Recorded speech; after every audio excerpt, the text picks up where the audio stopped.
And so, here we are! Oh my god, look at this old webcam! It's so old! Hi there!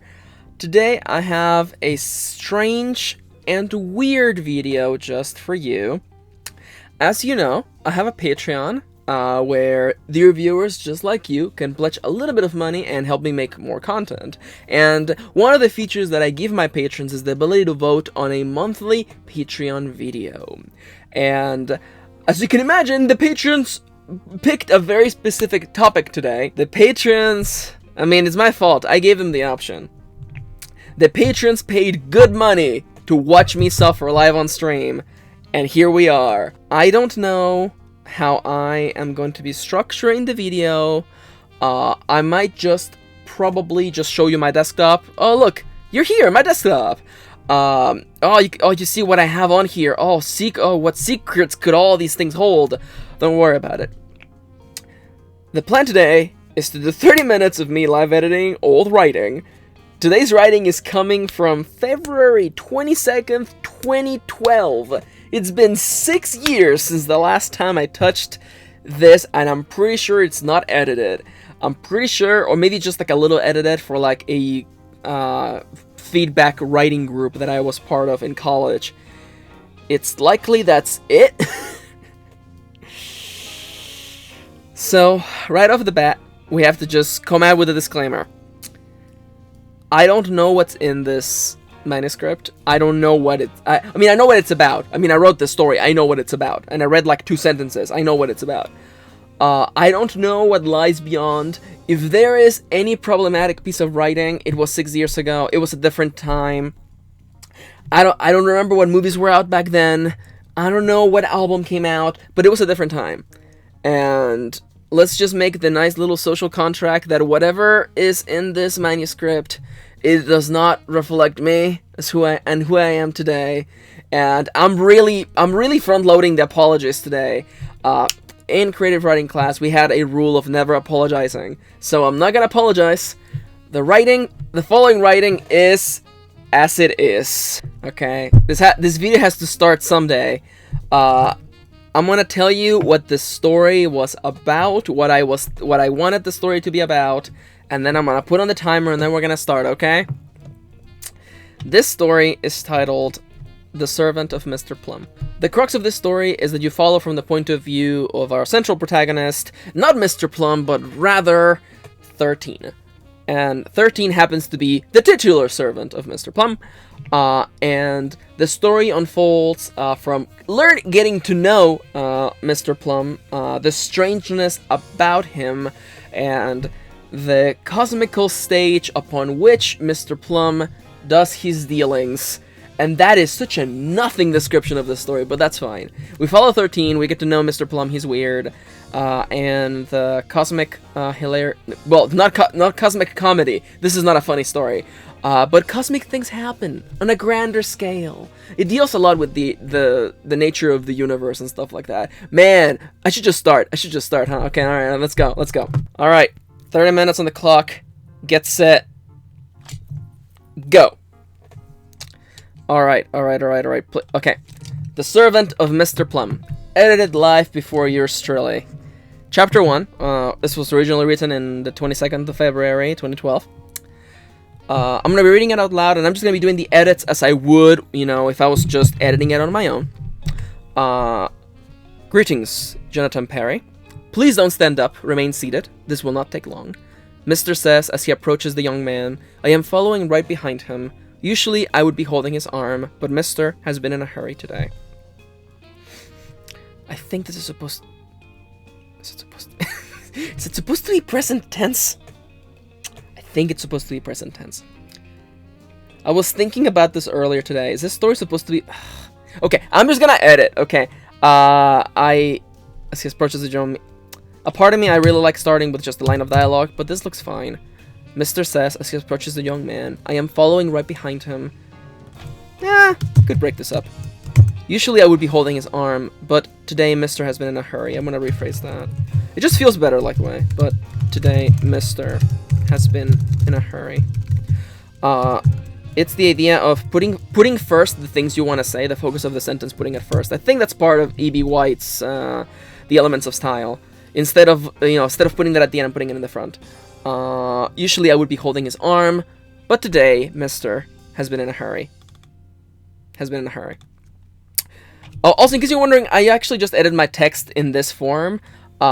I do this because, someone out there may argue that it's better for you to edit in Microsoft Word when you get to see the flow and what it's going to look like on the page. I actually dislike that. Also, when you edit something in Microsoft Word, it adds unimaginable layers of phantom editing. And what you want is just to have a text file with no color in it. That will make the process of creating an ebook way easier. So I just literally have an RTF, a text file, and this is what I'm editing. It's what I like to do. I don't worry about adding italics. If you're wondering how do I treat italics, like for instance, if I wanted to signal to Max from the future that a certain part of the sentence should be italicized, I just make it it's Perry. I just make it in all caps. That way Max from the future, who's going to be turning this into an ebook, will know that this should actually be italicized. Why don't I just italicize it now? Because of phantom formatting. You want just a clean, for a clean revision draft for when you put it into an actual formatting software. But that's publishing stuffs! I'm sorry if this is we're in the first paragraph. I thought I was going to break this up, but I don't know if I want to break it up or not. Excuse me? Okay. Do I know you, the young man? One such Jonathan Perry asks as he raises his gaze from the screen of the laptop on his table. This is actually a little bit clunky. This is a little bit big, honestly. Excuse me. Excuse me? Excuse me, I want to copy that. I would actually break it up. Not the excuse me, do I know you? Because one, I don't think a young man, a rando would just say that. Like, excuse me. Excuse me, one young man, one such Jonathan Perry asks as he raises his gaze from the screen of the laptop on his table. I'm just doing the splicing that I do when I'm editing. Excuse me, I'm removing the other bit because it doesn't make sense for a stranger to just immediately break up into two sentences, because as we know, we humans like to have as few social interactions as possible. Especially when a random person is approaching you in the middle of the street, or in this case, a coffee shop. Also, this sentence here that introduces one such Jonathan Perry, I like that. This I like. I think Max from the past, that's cute. I like that. One such Jonathan Perry. It brings up the character of 13, who's a narrator. I like that. I don't like how clunky the rest of the sentence is. The young man asks as he raises his gaze. No. The young man asks. He is one such Jonathan Perry. I think the following sentence. I know that I should probably just read the whole paragraph, but I'm a little nervous. I realize the folly of putting on the timer when I keep pausing because I'm stumbling on my words. Because I usually don't have to do writing advice videos completely live. I do sometimes use cuts, but anyhow. Excuse me, the young man asks. He is one such Jonathan Perry.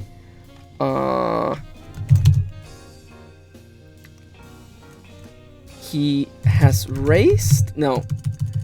Oh my god, I really want to change this to past tense just for the sake of my brain right now, but let's be entirely honest, I'll just stick to what this is, mostly because I think Max from the past was working a plot twist involving the use of present tense. So for the sake of that, I will give past Max the benefit of the doubt until I do a big revision pass. Neither his... Because I remember that I mentioned the laptop, but does the laptop actually matter? Because the young man's got messy blonde hair, the sword that hasn't been washed in days, and the laptop has got stickers on the back. The sword... Okay, I don't like the use of two swords back to back. What is this, Max? That it would be more fitting on a car bumper. Am I saying... Is that to just say that he just does things haphazardly? Although they fit perfectly with the dirty coffee shop we found them in. I like the idea of the kind of belonging together, but I'm trying... Like, does it matter if I don't bring up the laptop? Can I cut that out? Because I really do like, he is one such Jonathan Perry. I actually really like that sentence. The young man asks, he is one such Jonathan Perry. He has messy blonde hair. The sword, and then I just look back here. The sword that hasn't been washed in days, and the laptop he was staring at, and the laptop he was staring at a moment prior has stickers on its back. The sword that would be more fitting on a car bumper. Now we're back at the problem of the fact that we have two swords right off the start here, Max. And although you could say, I think on the same sentence, this sentence here is... Look at this sentence. This sentence is huge. And if Pat is watching this right now, she is immediately yelling at me going, Max, that's too many commas and too many thoughts in the same sentence. So you know what we do? And now we don't have to remove the sword because now it looks like we're doing rhythm here, okay? He has messy blonde hair, the sword that hasn't been washed in days. The laptop he was staring at a moment prior has stickers on its back. I'm putting the focus of the laptop, and then... Well, I really want you to look at the stickers, not the laptop itself. Now, the stickers on his laptop. It's... Okay. The purpose of this is just to show you that... And I'm sorry if I'm going slow, because I'm externalizing what I would be thinking about when I'm editing this. The focus of the sentence is just that his laptop is full of stickers. Would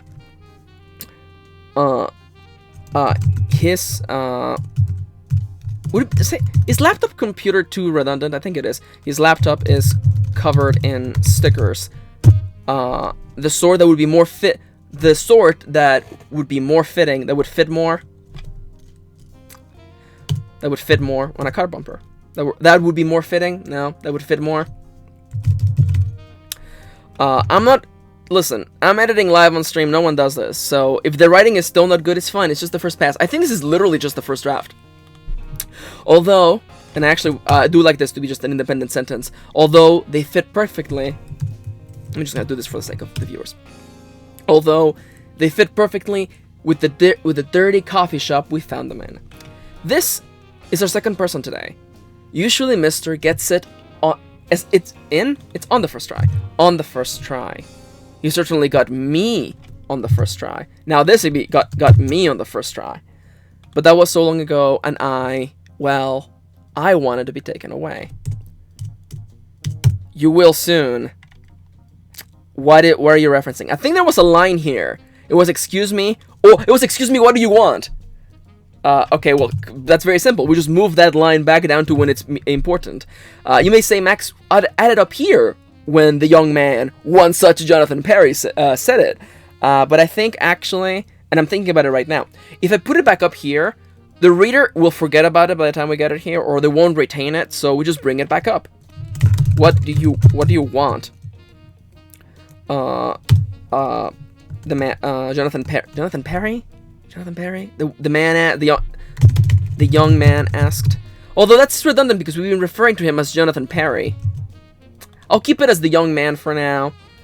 Asks. Am I flicking? No.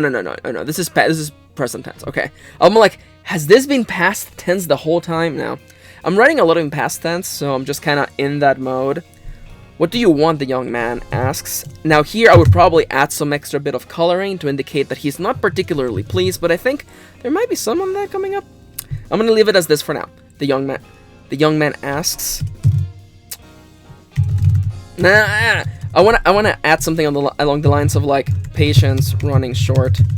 And if you watch, I mean, for those of you watching this on YouTube, it's been like a month, but I made a video on the use of brackets, especially. It also helps in revision. I'll add a thing about that later. You will know soon. You will know soon. You will know soon enough. Soon. You will know soon enough. My name is Mr. Plum. Mr. removes his baller's hat and offers to shake the young man's hand. He holds it in midair for a few seconds. I assume his hand. He holds it in midair for a couple of seconds, but the boy, no, he's a young man. He's a young man. To shake. Would it be hilarious if I keep referring referring to him as Jonathan Perry, but Jonathan to shake Jonathan's hand. One such Jonathan Perry. I'm really committing to that line. It might not even make it into another draft. You will know soon enough. My name is Mr. Plum. Mr. removes his bowler hat and offers to shake Jonathan's hand. He holds... It is throwing me off. He holds the position. He holds the hand in place. I'm gonna leave it as it for now. He holds it in midair for a couple of seconds, but the young man does not shake it. What's with people today? I am not buying anything, the young man says, returning his attention to his laptop's screen. I bent over to look at it. There is nothing on it, not even a browser or open menu. He is just drawing rectangles with his cursor over and over. Relatable. He has no idea what he is missing on. He doesn't understand the opportunity Mr. can bring him. Can you bring opportunity? Can you bring opportunity? The potential.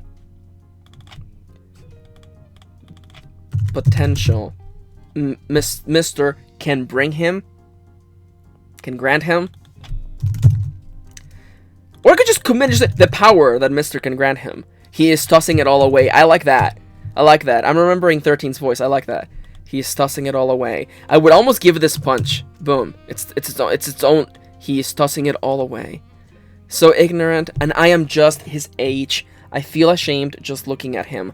And I remember now how we have not described what 13 looks like. It's fine. It's literally the first page of the book. It's fine. That's a good thing, because I am not selling anything, Mr. says. Mr. says he is keeping his voice calm, controlled.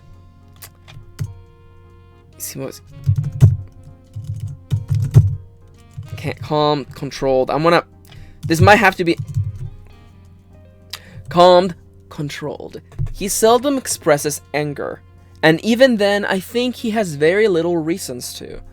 But it can contour his words from time to time. Okay, give me that one more time, Max. I need to read that again.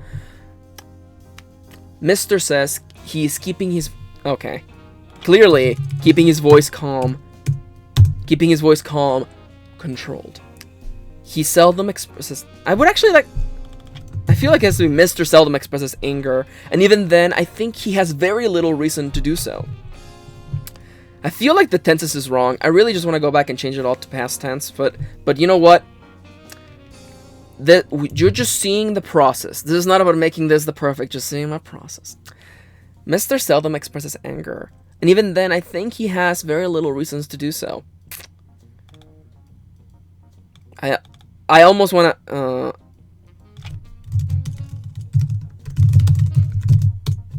to be honest, he has little reasons to do so. Or should I just make it a negative statement? He has no reasons to do so. He has... I like very little, because it feels like her. To be honest, he has very little reasons to do so.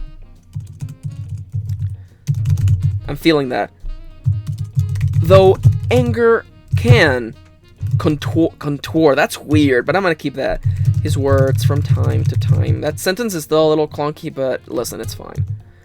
Although even then, it's hard not to be enchanted by his voice. Excuse me, just throwing my keyboard all over the place. I can't handle it. Sorry for the cut there. One of the things is that, like, there's light coming through my window, and I don't want you guys to just be blinded by, you know, my, just light on my face. Anyhow, the point of the sentence, I assume, is to let the reader know that Mr. is a pretty controlled person, though this makes it seem as though he has no reason to show anger. Okay.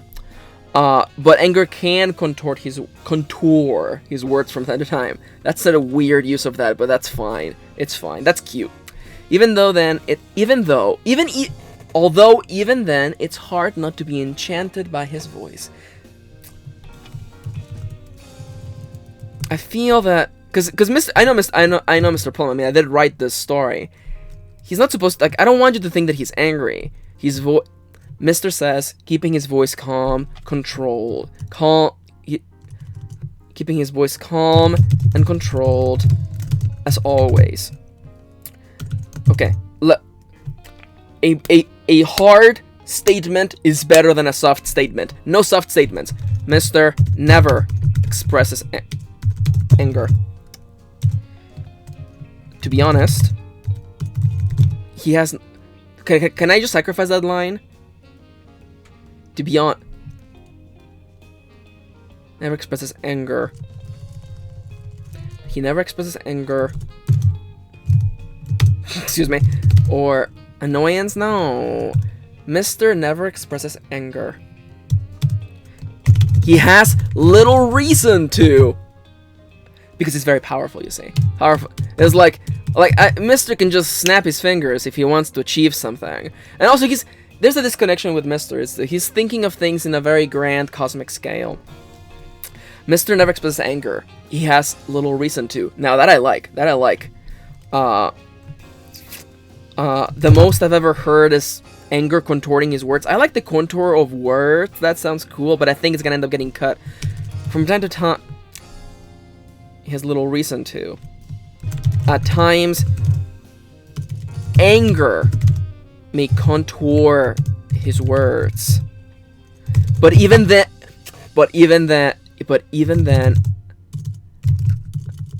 it's hard not to be enchanted by his voice. There you go. There have been instances where I have succumbed to sleep while traveling with him. That 13, can you not sleep? Is sleeping not a thing you do, 13? I forget if she can sleep or not. These characters are weird. They have weird powers. You haven't even gotten to the line where I describe her. I think, yeah. We'll get to that line. Jesus. I mean, this must be amusing to somebody. That or just editing a cringe compilation.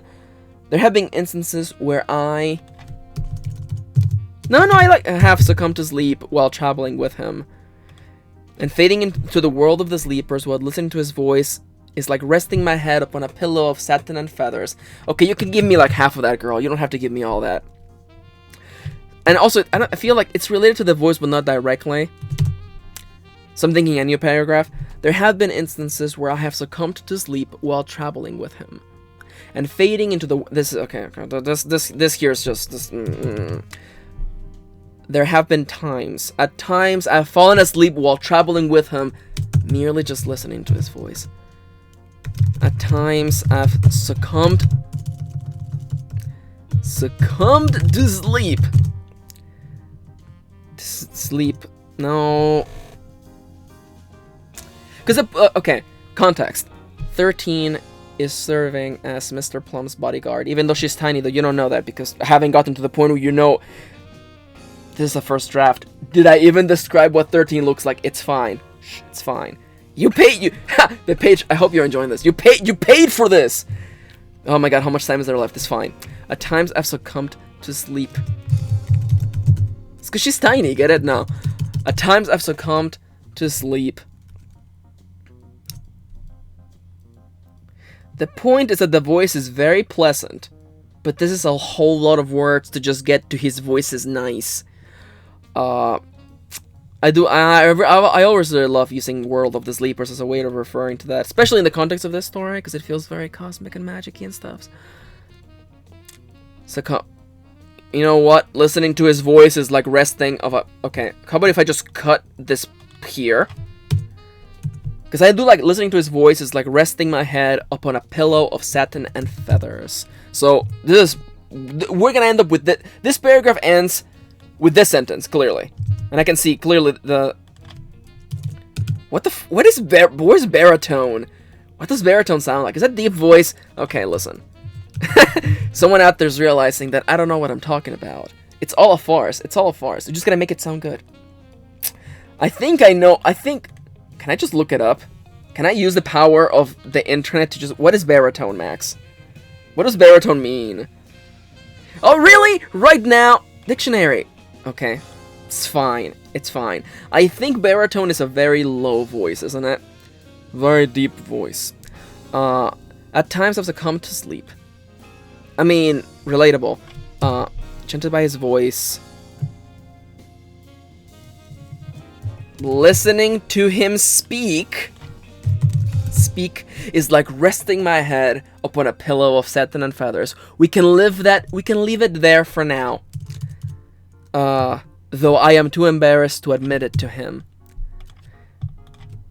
Then I feel that now it kind of connects back, so it doesn't have to be its own thing. Though I am too embarrassed to admit it to him. To admit to him. I mean, do you need to know that he has a British accent? Do you know that? Do you need to know that? I don't think so. I mean, although if Mr. Plum sounded like Idris Elba, then did I just discover a headcanon for? Did I just discover a face claim? That's pretty good. It's pretty good. See, there you go. Here we go. How do you spell Idris Elba? Okay. Enough messing around. Back to work. Though I am embarrassed to admit it. Why are you embarrassed to admit it? Oh, it's because he's the coolest and the best. That's true. I'm enchanted by his voice. I could move the embarrassed to admit it. Mr. Plum's voice. Mr. Plum speaks with an accent. Can I just say he has a British accent? Also, again, no soft statements. No soft statements. Always hard statements. He has a British accent. Mr. Plum. Also, I like that she always refers to him as Mr. Not Mr. but Mr. Mr. speaks with a British, yes, accent. I would like to see you type live on stream. British accent. Though, of course, that's... I feel like I could just insert a line here about how much she likes the voice. And then so we can have the I'm embarrassed to admit it. Because without it, it's just kind of not justified. Because you can like voice being as nice as a pillow of satin and feathers. Without being embarrassed about it. Anyhow. We can just leave that as is. Okay? And remember, control save. Control save. Control save. Mr. speaks with a British accent. Though, of course, Mr. is not from Britain. Or from anywhere else. Really. I'll take that over, actually. That's too many, of course. Oh, yeah! Oh, as the second universal law states... Would I like to be cosmic instead? Because that's actually, I think, something I remember.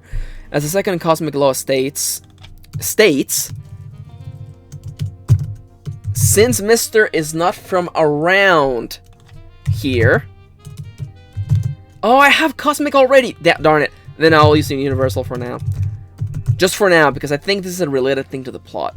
As the second universal law states, since Mr. is not from around here, then cosmically speaking... Oh, that's so dumb, I love that. Then cosmically speaking, he must be from everywhere else. That sounds dumb. I love it. Then, cosmically speaking, he must be from everywhere else. And he is. There you go. There you go. That makes sense within context of the story. I'm not gonna go and explain all the goddamn aspects, but it's fine. It's fine. It makes sense, and it sounds cool. And if it sounds cool, and it makes sense, it's good to go. You know what the young man says, leaning back on his chair? Dude, I don't care for whatever you're trying to sell me into. I feel like he's kind of backtracking into what he already said, and I don't like that. You know what? How about we turn this around, okay? I don't care for whatever a weirdo like you is selling. I don't care for whatever you're selling, you weirdo. No, I want him to sound. I don't want him to sound like an asshole. I want him to sound like an understandably annoyed person at a coffee shop being interrupted by a tall man and his tiny assistant. You know what? There needs to be a sentence here that actually makes sense for people actually talking. I don't even know if you know what makes sense for what someone would say. I should have not waited 6 years to edit this manuscript. There's some stuff here I like. I just wish it was better. Excuse me? Okay. yeah, I do appreciate Misty's like, don't worry, this will not take long.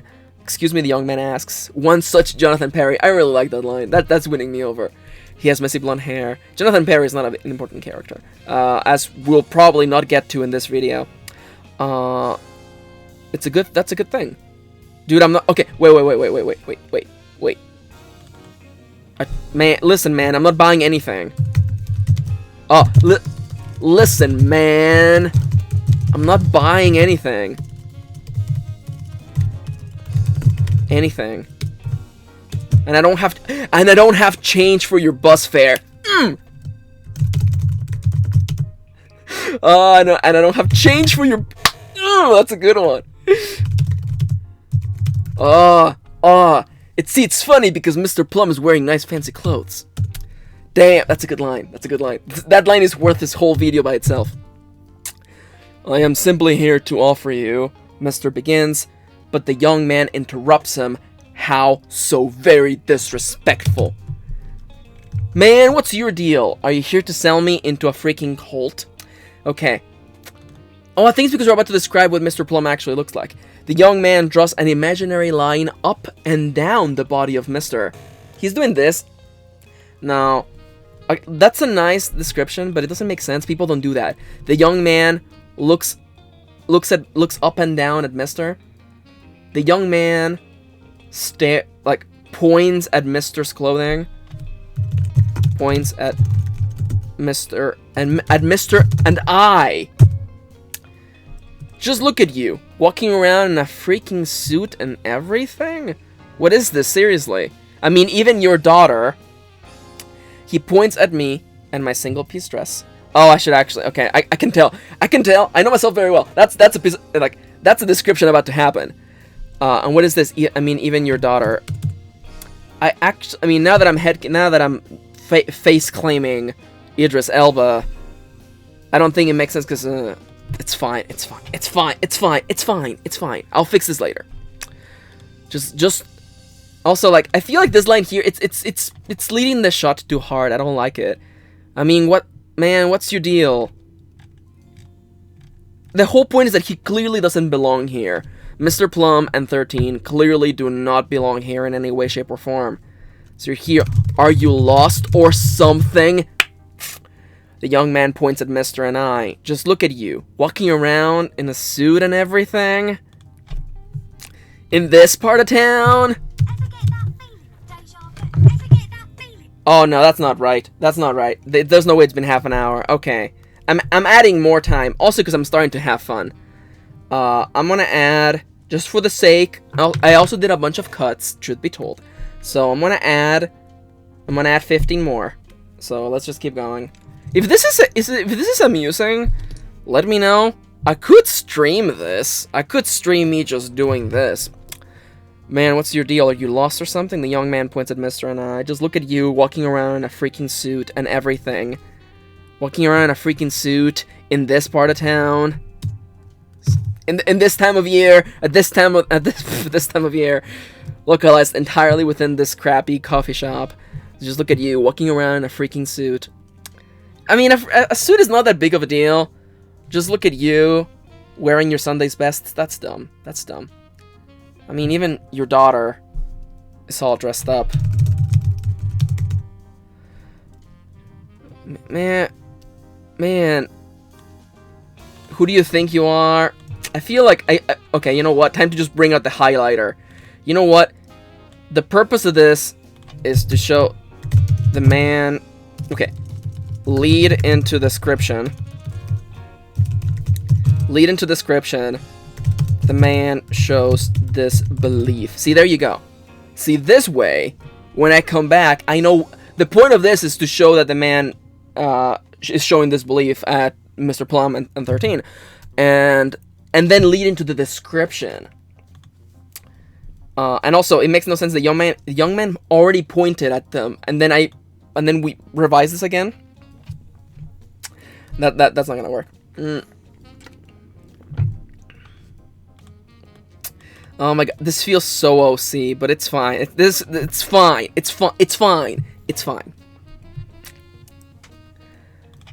The young man points at Mr. Points at Mr.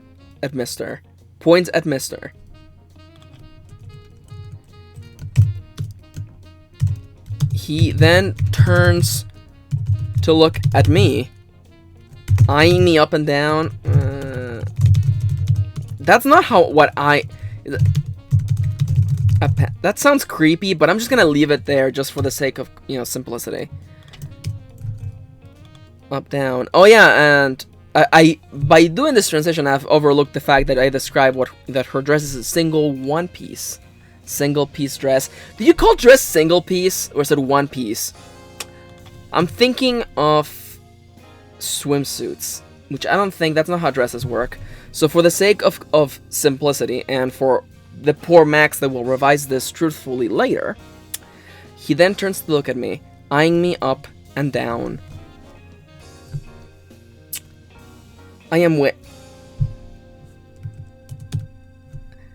There should be a better way to ease it in than just saying what, like, I am wearing this, but just for the sake of simplicity.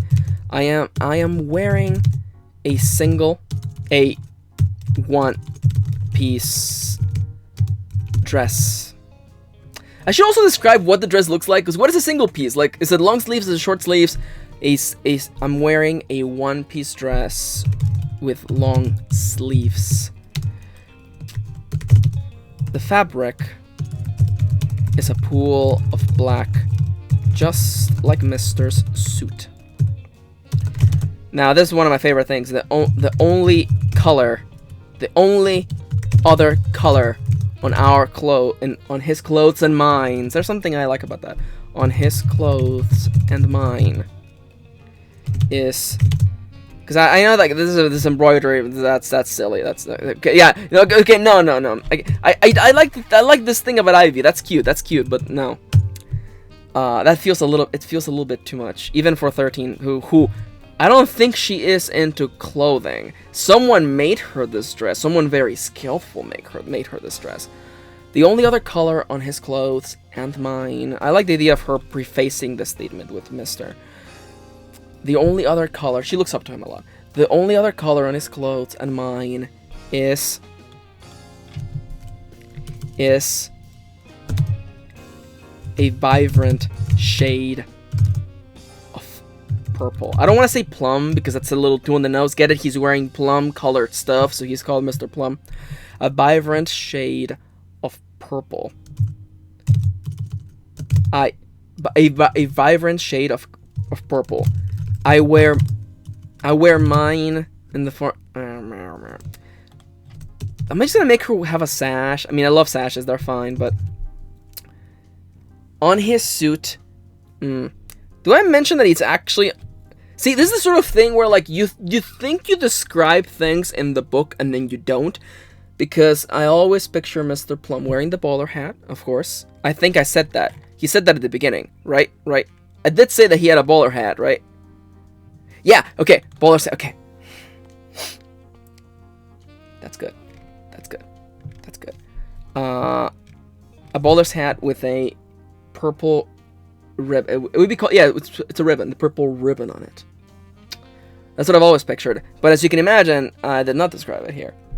Max from 6 years ago didn't describe that. The fabric is a pool of black, just like Mister's suit. The only other color on his clothes and mine is a vibrant shade of purple. It's the color supposed to kind of indicate the members of their group. I wear mine. I don't want to have it be a sash. His appears in his tie and the ribbon around his bowler's hat. Mine takes form of the embroidery along the brim of my skirt. No, you know what? No. Wavy and intricate. Like Ivy. Okay. I commit to that. You know what? No, you're right. I think there's nothing wrong. No, that's too wordy. I think it looks fine. I think no. No soft statements. No soft statements. It's no soft statements over here at youtube.com/Mr. Karen. I think it looks lovely. I mean, who dresses like this? Freaking cult leaders, that's who. I don't know. I don't think so. I mean, I don't know. I actually don't think that statement is particularly truthful. Even for one such Jonathan Perry, notorious bum. I mean, who dresses like this? I mean, listen, you're in the wrong part of town. Okay, clearly the freaking cult leaders bit is leading into Mr. negating that statement by saying, I can assure you that this is nothing like it. Listen, you're in the wrong part of town. I kind of like that. And I know someone out there's already yelling at me going, Max, the bit about the bus change is not really ringing true when they're looking all nice and fancy. I know, but it sounded funny, so I'm gonna leave it there until I look at it again. Listen, I think you two are on the wrong part of town. Better go back up to your mansion. Oh, you know what? No, see, now we can replace this with no, Jonathan Perry. I am in the right place and the right time. Jonathan Perry, I can assure you, I am at the right place and the right time. Mr. says. His voice remains cool, but I can feel a tension in the air about him, like the space inside this coffee shop growing smaller. Mr. says. His voice remains cool. Shorter sentences, less, like, more. It's better to. I would rather have a bunch of sentences that are smaller than one long sentence with like 5 commas in there. I think it just holds better because people, when they're reading stuff, they hold the information in like RAM. And like, okay, the sentence like something, comma, something, comma, something. It's a lot of information to hold in your head, especially when you have to really ask, what am I trying to say here? What's the point of the sentence? What am I actually trying to say? But anyhow, let's move on. Jonathan Perry, I can assure you, I am at the right place and the right time. Mr. says. His voice remains cool, but I can feel a tension in the air about him. Like the space inside this coffee shop is growing smaller. It's growing smaller and smaller with every passing second now. Things like that happen whenever Mr. Plum gets stressed. But we said that his voice doesn't show anger, so I guess he can be stressed. Things like that happen when Mr. gets stressed. It's dangerous when someone like Mr. feels strong emotions like those, even though we already said that he doesn't feel anger. Come on, Max from 6 years ago. What is this? Okay, he never expresses it. He has very little reason to. Okay. And anger can't control his words. Okay. You know what? I back down. The back down. Hashtag the back down. You know what? That's fine. It's dangerous when someone like Mr. feels strong emotions like those. Like what? Like stress. It's my duty to make sure that doesn't happen. The world starts acting funny when Mr. doesn't feel well. I like that. That's nice foreshadowing. He likes cinnamon rolls. I should get. Oh, come on. No, he likes cinnamon rolls. I should get him one. A real cinnamon roll, not a Deviant one. That should prove to be the best solution. You're kind of making Mr. sound like a baby, but you know what? I'm gonna give Max from 2014 the benefit of the doubt. Okay, replace this with something that I can actually take seriously. Replace with something I can take seriously. Please. It's cute, but it does kind of make him look like he's a baby. I cannot even begin to tell you how tired I am of people like you. I swear. What? Oh, the suits, the 1%. Okay, that makes sense. I cannot even begin to tell you how tired I am of people like you. I swear. The young man says. He gets up in his. I'm also gonna just highlight all this because I could also just cut it. Or just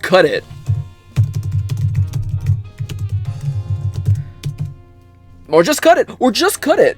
I mean, like, listen. Sometimes you have a character is like Mr. Plum likes cinnamon rolls. Who cares? And then I have characters like Ho-Ho who just love watermelon. And if watermelon shows up in the plot, it's gotta be in the plot. But you know what? That's fine. For Ho-Ho, that's fine. For Mr. Plum, I cannot even begin to tell you how tired I am of people like you, I swear, the young man says. He gets up from his chair, surely in an attempt to try and stare at Mister. You're gonna stare him down? You madman! Sadly, Mister is a pretty tall man, at least 2 heads taller than me. Of course, he's always just a few inches taller than whoever he's talking to. Oh yeah! I forgot about that. Personal cosmic laws. Okay. The young man said, okay, I have to actually analyze this. He cannot even begin to tell. Man, I can't stay in suits like you. Is that better?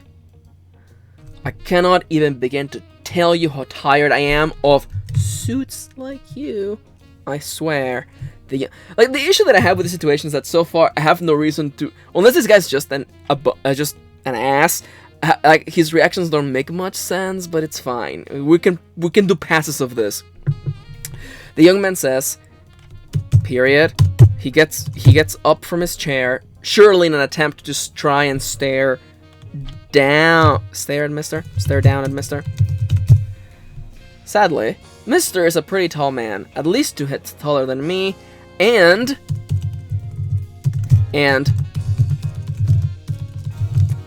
always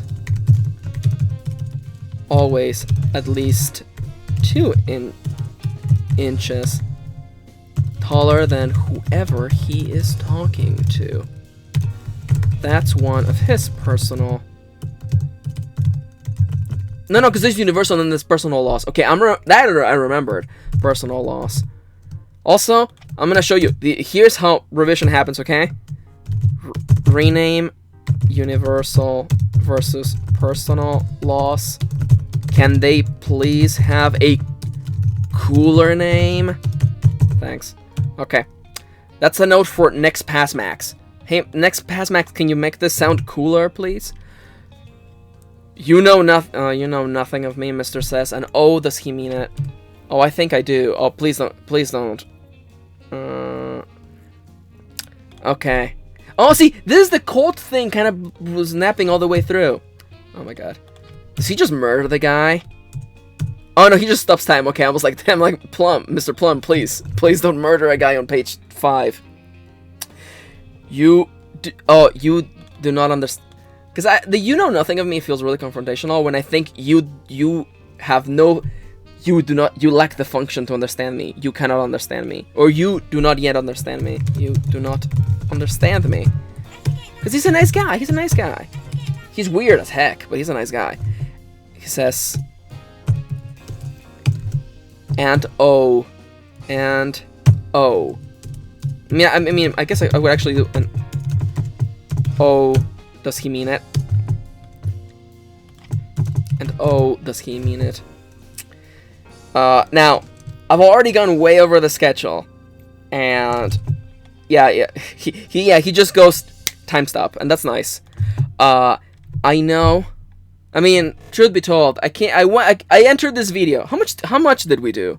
How much did we actually revise in this time? This actually looks like a lot. Let me do a word count. Okay, supposedly that's like 790-ish words. So that's like 3 pages? 3 pages, that's not too bad. And honestly, like, this is a pretty like regular pace for me. The one thing is that, like, externalizing what I'm actually feeling and thinking is way different than just, you know, just cutting it and writing as I go. But yeah, this was a weird experience. It was kind of fun, though, and especially because it puts a little bit of extra pressure on me to perform, to say funny things, to add commentary to this. But at the end of it all, it's just... if you want to take things out of this, check for flow, question what the characters say, and add context to the things that are merely just stated. It's one of the things. It's the things that I do in revision, looking for things to make sure that they make sense. And also, like, and it's also I actually really like leaving notes for myself. It's a sort of thing where I'm like, you know, like, do we just cut the thing about cinnamon rolls? I think it's cute, but I will admit, because that it also kind of makes Mister sound like he's a baby that has to be babied around by 13, which is not really the impression I want of Mr. Plum. But yeah. Whew. Ugh. This was hard. Mostly because it's weird. Just like listen. I have enough of a hard time as it is showing people my polished work. So showing like this very clearly first draft that I think I'll probably just change it to past tense because it makes more sense and it's easier to just relate information. But it's fine. See, you're getting full on the hashtag the realist max, and I hope that if anything this was insightful, or if anything just a little bit fun. Okay, this video is already almost an hour, so it's time for me to get out of here. I hope that you enjoyed this ridiculous video. And if anything, I hope that I said some cool things that made you go, man, that's a cool line. And I hope that there wasn't too much of a hashtag cringe compilation on this, but it's fine. It's writing.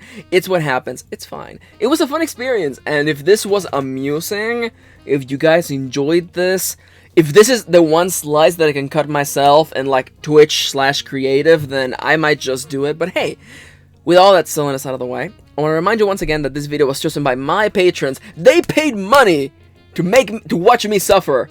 And gosh darn it, here I am, doing it with a smile on my face. If you want to become one of my patrons, literally, all you gotta do is pledge $1. $1 gets to watch like my monthly videos a month before they go live on YouTube, and my regular videos a week before they go live on YouTube. And of course, for $1, you get to also appear on the end screens of my videos. Which reminds me, I would like to give a big shout out to A. Howard, Amelia, Angela, Brenda, Harriet Holman, Irina Phoenix, Joe, Luki, Mark Maruska, Pat Eichinson, Rain Misoa, and Soul Muse. This was a video and a half. I hope that this video was fun to watch at least, and I showed you my process. It was weird externalizing the things that I think about when I'm editing, but I hope if anything it was fun. Oh my god, cinnamon rolls. Can you at least make it less lame, Max? It's fine. It's fine. We'll fix it later.